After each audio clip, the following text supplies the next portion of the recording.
बिस्मिल्लाहिर्रहमानिर्रहीम बिस्मिल्लाहिर्रहमानिर्रहीम। Welcome to the Quaid institute of medical and health sciences. तो मिडवाइफरी ऑफ स्टैटिक्स में हम लोग पढ़े हैं new care of new born baby. तो आज हम पढ़ेंगे जी एपगार स्कोरिंग। ठीक है,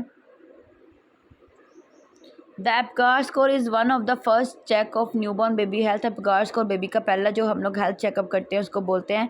the Apgar score is sine the first few minute after the birth of the after the birth to help identify babies that have difficulty breathing or have a problem for further care। उन्होंने बोला है कि Apgar score हम लोग कुछ minute में देखते हैं जिसमें हम देखते हैं कि बच्चे में कोई डिफ़िकल्टी तो नहीं है ब्रीदिंग लेने में या उसमें कोई मसला तो नहीं है। ठीक है, तो उसको या उसको फर्दर केयर की ज़रूरत तो नहीं है। A the baby is checked at 1 minute and 5 minutes after the birth of heart and respiratory rate muscle tone reflexive and colour. 1 minute में पहले हम एपगार स्कोर देखते हैं, फिर 5 मिनट में देखते हैं। उसमें क्या देखते हैं जी, हम लोग हार्ट बीट देखते हैं, रेस्पिरेटरी रेट देखते हैं, मसल्स की टोन देखते हैं, रिफ्लेक्सिव उसकी मूवमेंट बाजुओं की देखते हैं, उसका कलर देखते हैं। A total score of 10 means a large the best possible condition. अगर उसका हम लोग हर मतलब कि हार्ट रेट को 2 मार्क्स देते हैं, रेस्पिरेटरी रेट को 2 मार्क्स देते हैं, मसल टोन को, कलर को, रिफ्लेक्सिस को 2 मार्क्स देते हैं ईच को। फिर उसमें से हम लोग उस हिसाब से उसका मार्क्स निकालते हैं। अगर तो टोटल 10 आ जाए तो इसका मतलब है बेबी बेस्ट कंडीशन में है। Our baby score between 8 and 10 weight taken off or for blue hands and feet because of immature circulation. उन्होंने बोला हर बच्चे का जो स्कोर है वो 8 से 10 के दरमियान होना चाहिए। अगर बच्चे के हाथ ब्लू हैं तो इसका मतलब है उसकी सर्कुलेशन मिच्योर नहीं है। ये baby has a difficulty time during delivery. अगर बेबी डिफ़िकल्ट डिलीवरी में हुआ है, this can lower the oxygen level in the blood. तो क्या होगा कि बेबी में ब्लड का जो ऑक्सीजन का लेवल है वो कम होगा, which can lower the Apgar score, जिससे एपगार स्कोर जो है वो कम होगा। एपगार स्कोर ऑफ 3 और लेस ऑफर मीन अ बेबी नीड इमीडिएट अटेंशन। अगर 3 या 3 से कम एपगार स्कोर है तो इसका मतलब है बच्चे को बहुत ज़्यादा ज़रूरत है अटेंशन की। However, only 1.4% of baby have Apgar score less than 7 at 5 minutes after birth. उन्होंने बोला सिर्फ 1.4% बेबीज़ का जो एपगार स्कोर होता है ना वो 5 मिनट के बाद जो होता है ना 7 से कम होता है, वरना सबका जो होता है ना वो ठीक से होता है। Birth weight and measurement. अब baby birth weight is important indicator. Birth यानी कि ये बेबी का जो वेट है ये सबसे इंपॉर्टेंट इंडिकेटर होता है। The average weight for term babies born between 37 to 41 week gestation is about 7 pound यानी कि 3.2 kg। उन्होंने बोला है कि जो एवरेज वेट होता है ना बच्चे का जो 37 से 41 हफ्ते के दौरान पैदा होते हैं उनका वेट जो होता है वो 3.2 kg के राउंड अबाउट होता है। In general small babies or very large babies are greater risk of problem. उन्होंने बोला है छोटे बेबी और बहुत ज़्यादा बड़े बेबी जो है ना वो ग्रेट रिस्क पे होते हैं। Babies are weight daily in the nursery to assess growth fluid and nutrition need. Baby को हमने डेली वेट करना है, उसकी न्यूट्रिशनल नीड को देखते हुए उसकी ग्रोथ को देखते हुए देखना है हम लोगों ने। न्यू बॉर्न बेबीज में loss as much as 10 pound as certain weight. उन्होंने बोला कि बच्चे जो होते हैं ना वो डिलीवरी के बाद 10 पाउंड वेट जो है ना वो कम कर देते हैं। This mean a baby weighing 7 pound 3 ounce at birth might loss as much 10 ounces in the first few days. उन्होंने बोला इसका मतलब बेबी का जो वेट होता है वो 7 pound 3 ounce होता है और 10 ounce तो वो जो है ना कम कर देते हैं फ्यू डेज में ही। Pre mature and sick babies में not begin height right away. उन बेबीज़ जो प्रीमेच्योर जो सिक होते हैं उनकी हाइट जो है ना वो उस हिसाब से नहीं बढ़ रही होती। Measurement other measurement are also taken for each baby. बाकी मेजरमेंट्स भी करनी है जिसमें आ जाती है हेड सर्कमफेरेंस आ जाता है एब्डोमिनल सर्कमफेरेंस आ जाता है। Head circumference the distance around the baby normally about 1/2 of the babies body length plus 10 centimetre. उन्होंने बोला है कि जो हेड का सर्कमफेरेंस होता है वो 10 सेंटीमीटर होता है। Abdominal circumference the distance around the abdominal length the measure from crown of the head to the heel. अब उन्होंने बोला एब्डोमिनल सर्कमफेरेंस हम लोग जिसमें करते हैं वो हम लोग करते हैं जी क्राउन टू रम्प लेंथ भी करते हैं यानी हील तक लेंथ भी करते हैं हेड, तो वो उन्होंने बोला है वो भी हम लोगों ने मेजर करना है। आगे जी फिजिकल एग्जामिनेशन। आ complete physical examination is an important part of newborn care. Complete physical examination बच्चे की केयर का इंपॉर्टेंट पार्ट है। Each system is carefully examine for sign of health. उसकी सारे सिस्टम्स को हम देखते हैं उसकी हेल्थ के लिए।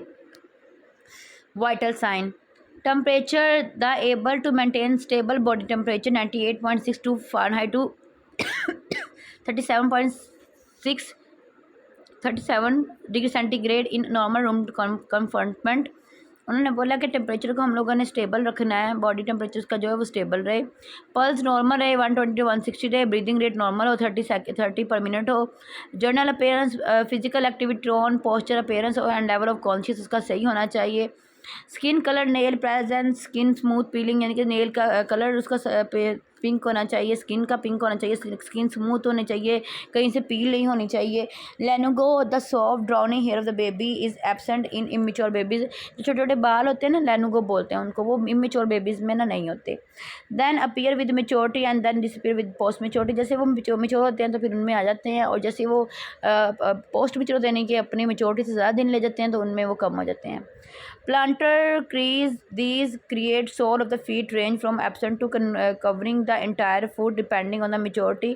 उन्होंने बोला कि प्लांटर क्रीज भी होते हैं, यानी कि ये जो सोल्स पे ना वो लाइनें बनी होती हैं, ये भी उन्होंने बोला एब्सेंट होती हैं, जिसने एंटायर फूड को जो है ना वो कवर किया होता है।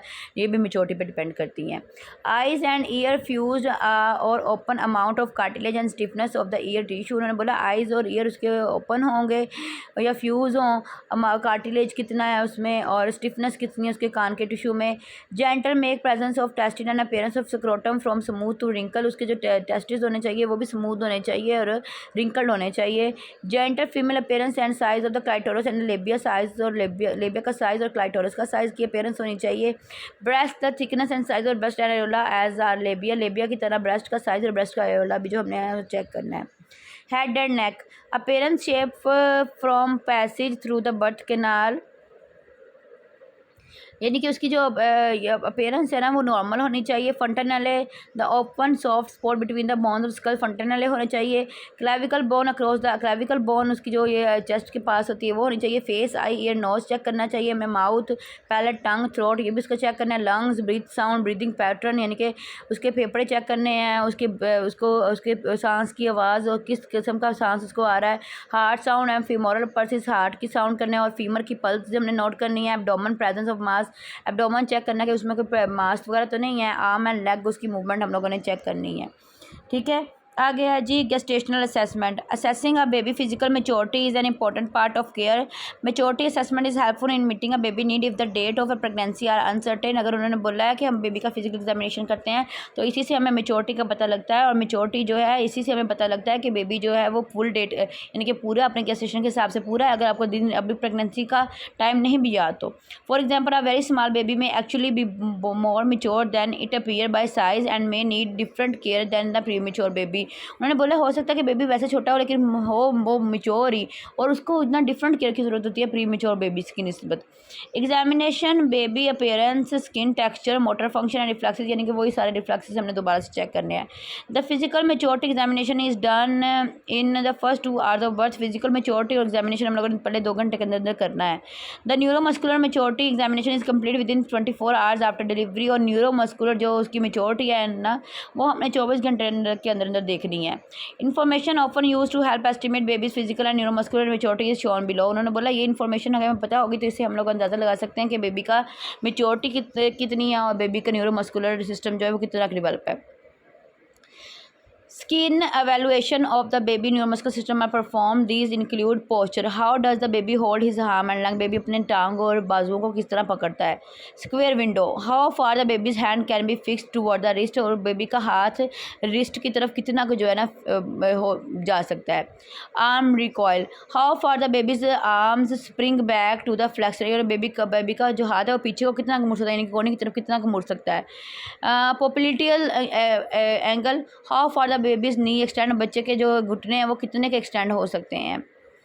Scarf sign. How far the elbow can be move across the baby chest, और बेबी ये जो एल्बो है उसकी कोहनी है ये बेबी की चेस्ट की तरफ कितनी मूव हो सकती है। Heel to ear. How close the babies feet can be move toward ear, और बेबी के जो पाँव हैं वो उसके कानों की तरफ कितने को मूव हो सकते हैं। ये हम लोग न्यूरोमस्कुलर इसमें मेच्योरिटी देखते हैं। A score is assign to each assessment area. Typically the more neurologically mature the baby the higher the score. जितना बच्चा न्यूरोलॉजिकल मेच्योर होगा उतना उसका स्कोर ज़्यादा होगा। When the physical assessment score and neuromuscular score are and added together the gestational age can be estimated. उन्होंने बोला जब हम फिजिकल असेसमेंट और स्कोर को न्यूरोमस्कुलर स्कोर को हम लोग ऐड करते हैं तो बच्चे की गेस्टेशनल एज का हमें पता लग जाता है। Score ranging from very low of immature baby less than 26 to 28 weeks to very high score for mature and post mature baby. उन्होंने बोला स्कोर का जो रेंज है ना फ्रॉम इमेच्योर बेबी के लिए जो होता है वो लेस दैन 26 to 28 वीक्स होता है, और वेरी हाई के लिए जो है ना to very high score for mature and post mature, और अगर ज़्यादा इससे ज़्यादा होगा तो वो मेच्योर और पोस्ट मेच्योर बेबी के लिए होगा। After immediate care at the birth continue skin care. After immediate care के बाद हम क्या करते हैं, उसकी स्किन की केयर करते हैं एंड मॉनिटरिंग ब्रीथिंग और उसकी ब्रीदिंग को मॉनिटर करते हैं। To keep babies warm and identify problem early, ताकि हमने बेबी को जो है ना वार्म रखना है और उसकी आइडेंटिफाई जो उसकी प्रॉब्लम्स है उसको generally as soon as possible उसको आइडेंटिफाई हमने कर लेना है। ठीक हो गया।